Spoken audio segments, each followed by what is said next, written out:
I too now solemnly pledge myself. King Charles's coronation. Top line drama. It's not the greatest move to put it on his grandson's birthday. Charlie! What are we going to see May 6th? Look at me. I am the king now. Are we going to see Harry and Meghan? Is Prince Andrew going to be there? That is the question. You have 45 seconds for each question. So the coronation date is set for May 6th.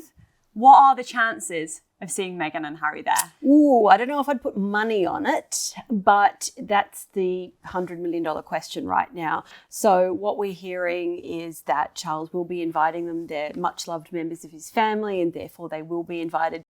I want also to express my love for Harry and Meghan as they continue to build their lives overseas.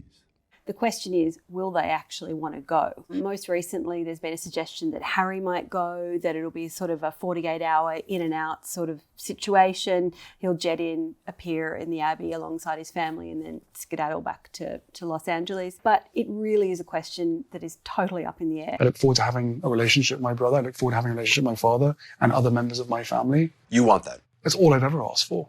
May the 6th, Archie's birthday. Is that a burn from Prince Charles or just that's the date he was available? Ooh, there's only a certain number of dates they could have picked from. And there's other things going on around that time, like the FA Cup final, that were obvious big no-nos. So it's not the greatest move to put it on his grandson's birthday, but it's not like, it's a complete and utter burn. There's a hierarchy of the family.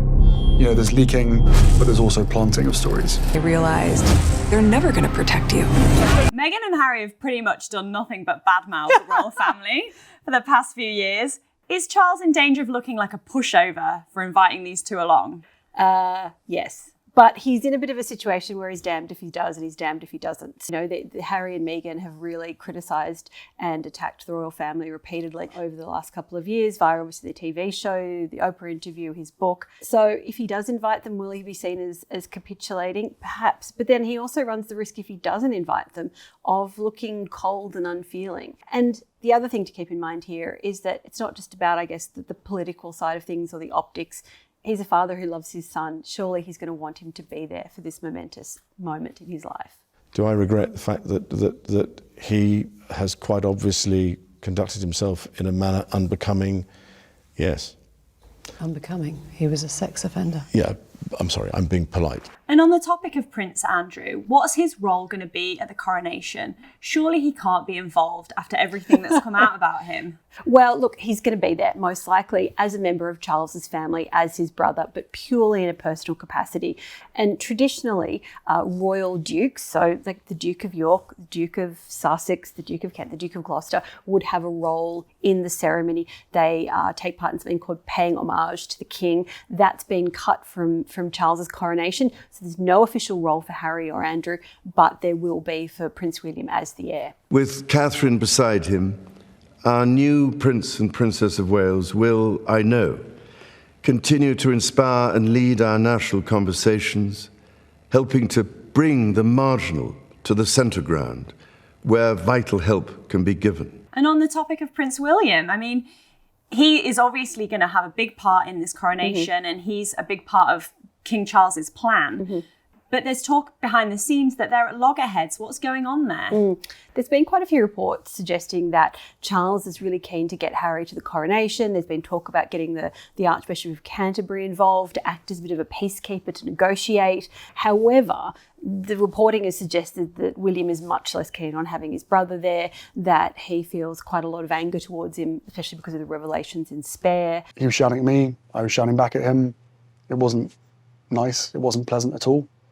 And he snapped and he pushed me to the floor. I landed on the dog bowl. He's less enthusiastic about, sort of the outreach to the Sussexes. Let's just hope there's no dog bowls nearby. So let's all join together.